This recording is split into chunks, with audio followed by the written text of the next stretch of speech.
आज के गरिमापूर्ण समारोह में जिनका संत स्नाध्याय हमें मिल रहा है,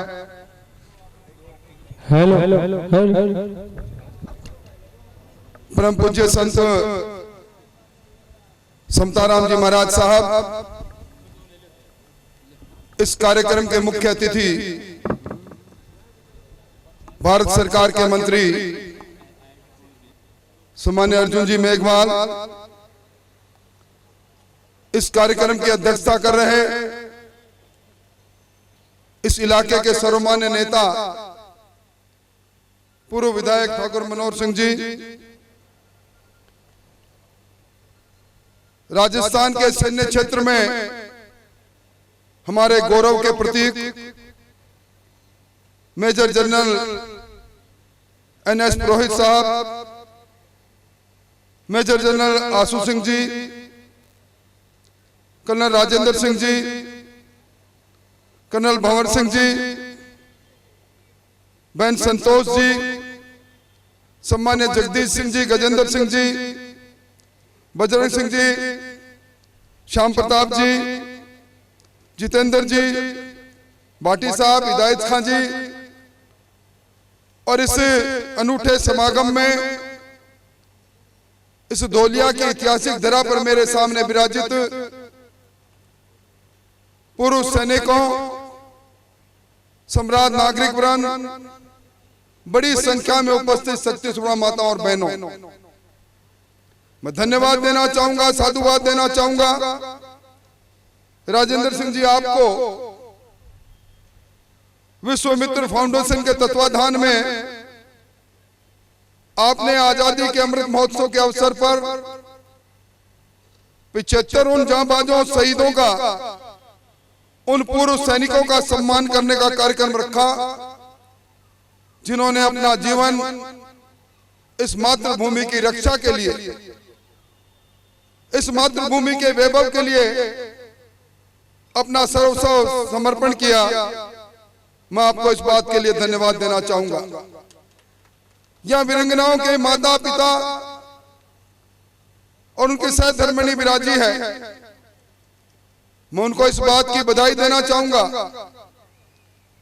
कहते हैं कि दुनिया में जो व्यक्ति आता है समय के काल चक्र के साथ उस प्रकृति के आगोश में चला जाता है, अनंत में चला जाता है,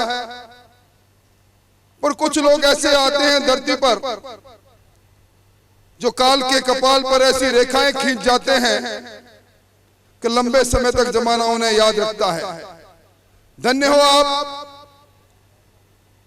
कि आप ऐसे वीर शहीदों की किसी न किसी रूप से माता पिता और सहधर्मिणी के रूप में उनके साथ रही कि आज इस मंच पर सामने जो फोटोग्राफ्स लगे हैं इनको हजारों नेत्र श्रद्धा से निहार रहे हैं। इसीलिए कहा है शहीदों की चिताओं पर लगेंगे हर वर्ष मेले, वतन पर मर मिटने वालों का यही बाकी निशान होगा। ये निशान हम देख रहे हैं और निश्चित तौर पर अभी राजेंद्र जी धौलिया कह रहे थे, हमारी शेखावाटी के लिए लोग कहते हैं कि बच्चा जब पैदा होता है जिगर में बारूद लेकर पैदा होता है। वतन पर मर मिटना हमारी परंपराएं रही हैं। 1962 का युद्ध हो, 1971 का युद्ध हो, कारगिल का युद्ध हो और विश्व युद्ध जो दूसरे देश की धरती पर लड़ा गया युद्ध था, हर युद्ध के अंदर हमारे शहीदों ने जो वीरता का इतिहास रचा है, हिंदुस्तान के सैन्य इतिहास के अंदर राजस्थान के सैनिकों को, उनके समर्पण को, उनकी वीरता को बड़े आदर के साथ नमन किया जाता है। यहां कारगिल के युद्ध की चर्चा भी चली। हिंदुस्तान के सैन्य इतिहास में लोग लिखते हैं कि इससे कठिन युद्ध नहीं हुआ, दुश्मन चोटी पर बैठा था, हमें उस चोटी को पर बैठे उस चौकी को ध्वस्त करना था। नीचे से हमारे सैनिक उस विपरीत मौसम के अंदर आगे बढ़ रहे थे और इस राजस्थान के अंदर एक दो नहीं 52 शहीद हुए। मैं समझता हूं कि आज हमारे सब के लिए आज हम सुरक्षा में बैठे हैं, उन्हीं के कारण से बैठे हैं। अभी कुछ ही समय पहले चीन ने एक बार फिर नापाक इरादा किया था। सरहद पर जब चीन आगे बढ़ रहा था, उस समय हमारे सैनिकों की वीरता की वो कहानी हमने अखबारों में पढ़ी। द्वंद्व युद्ध करके बिना बंदूक और तोप चलाए हमारे वीर सैनिकों ने वो कीर्तिमान स्थापित किया कि आज हमें उन पर गर्व है।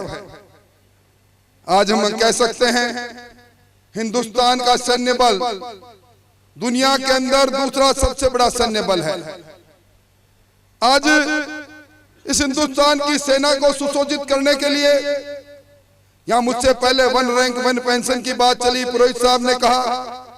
मैं समझता हूं कि जब कोई बड़ी योजना लागू होती है, बरसों की पुरानी मांग, मुझे याद आता है वो समय जब कभी भी पूर्व सैनिक मिला करते थे, इस पेंशन के भेदभाव को, और इसीलिए कहा करते थे 1 रैंक की 1 पेंशन होनी चाहिए। विश्व के सबसे लोकप्रिय नेता नरेंद्र मोदी जी ने इसको लागू किया। अगर इसमें विसंगतियां रही होगी, अभी अर्जुन जी कहकर गए हैं, मैं पुरोहित साहब से कहूंगा एक दिन आप पधारें, हम समय लेकर चलते हैं और देश के रक्षा मंत्री जी से बात करके इसका समाधान भी करते हैं। परंतु कई बार कई चीजों को देखकर बड़ा कष्ट होता है। हमारी राजस्थान की विधानसभा का अभी बजट सत्र समाप्त हुआ है और उस बजट सत्र में पुलवामा में शहीद हमारी वीरांगनाएं जब विधानसभा का दरवाजा खटखटाने आई, पुलवामा में शहीद हुई वीरांगना मंजू जाट, मधुबाला, सुंदरी देवी, रेणु सिंह जी डॉक्टर किरोड़ी लाल जी के साथ आई और उन्होंने कहा कि सरकार ने जो पैकेज की घोषणा की है वो पैकेज हमें नहीं मिल रहा। सरकार ने नहीं सुनी, विधानसभा ने मैंने मामला उठाया, वीरांगनाएं धरने पर बैठी, महामहिम राज्यपाल को इच्छा मृत्यु का अपना ज्ञापन दिया। मुझे बड़ी पीड़ा हुई और उससे बड़ी पीड़ा उस वक्त हुई जब वीरांगनाओं के अपमान को मैंने सिविल लाइंस के उस सड़क पर होते देखा। ये सम्मान की बात है, आज इससे बड़ी दुखदाई बात हो नहीं सकती। और जब ये मामला सदन में उठा तो हमारे संसदीय कार्य मंत्री जी ने उन पर चारित्रिक हमला किया। मुझे बड़ी शर्म महसूस हुई। मैं समझता हूं कि आज हमारे लिए सम्मान का दिन है, सम्मान की बात है, पर हमारे वीरांगनाओं को, और जब एक सवाल मैंने किया विधानसभा में, मैंने कहा कितने शहीदों के पैकेज अभी बाकी है 3 साल में। उन्होंने कहा 34 शहीदों के पैकेज हमें देने थे, हमने 29 नहीं दिए। ना विद्यालय का नामांकन किया, ना चिकित्सालय का नामांकन किया।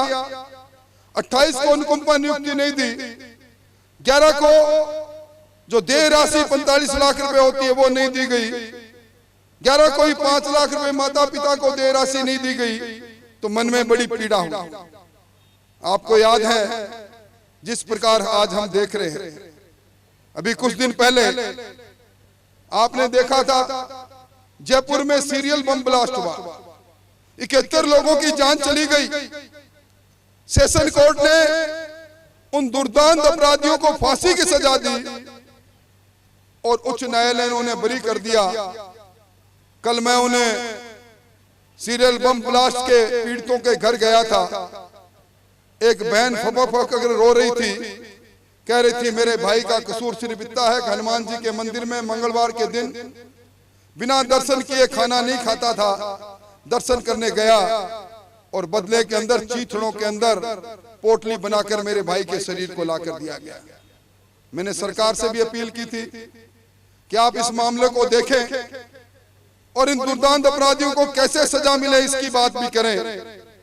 मैं इस अवसर पर कोई लंबी बात इसलिए नहीं कहूंगा कि वो कोई राजनीतिक मंच नहीं, पर यह जरूर कहूंगा कि हम वीर वीरंगनाओं के उस सम्मान को, जो सम्मान के ये हकदार हैं, इन्होंने अपने सर्वस्व को अर्पण किया है, उसकी कमी को देखते हैं तो मन की तकलीफ को, मन की तड़फन उठ जाती है।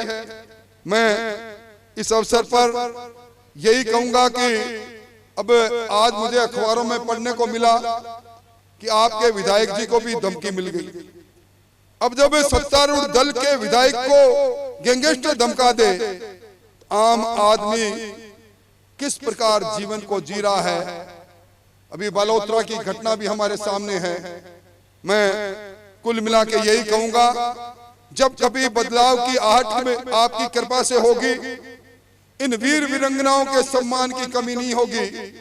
इनके पूरे पैकेज को किस प्रकार ये वीर वीरंगनाएं अपने जीवन को सम्मान पूर्वक जी सके, किस प्रकार हम उनकी शहादत को नमन करें जिन्होंने जीवन दिया है, इसके बारे में निश्चित तौर पर गंभीरता से विचार करेंगे। आप सब लोग इस शानदार कार्यक्रम के साक्षी बनने के लिए आए, आपका आभार व्यक्त करते हुए इस लाडनू क्षेत्र में कई बार आने का मौका मिला है, पर इस बदलाव के समय में आप सब लोग हमारा सहयोग करोगे। मैं बहुत कुछ कहना चाहता था, पर इस मंच पर कहूंगा तो बात दूर तक चली जाएगी, इसलिए मेरी बात का इशारा ही बहुत है। आप सब लोग आए, इतनी बड़ी संख्या में आए। राजेंद्र सिंह जी, आपने शानदार कार्यक्रम किया, आदित्य कार्यक्रम किया, और संत शिरोमणि समताराम जी के अध्यक्षता में कार्यक्रम किया। आज उनके प्रवचन भी हम सुनेंगे। आपको धन्यवाद देते हुए अपनी बात को समाप्त करता हूँ। आपका प्यार स्नेह इसी प्रकार मिलता रहेगा। हम सब लोग मिलकर हमारे समाज की जो ख्यातियां हैं, जिन्होंने अपनी जान दी है, उनके सम्मान को और आगे बढ़ाने के लिए कोशिश करेंगे। बहुत बहुत धन्यवाद। बहुत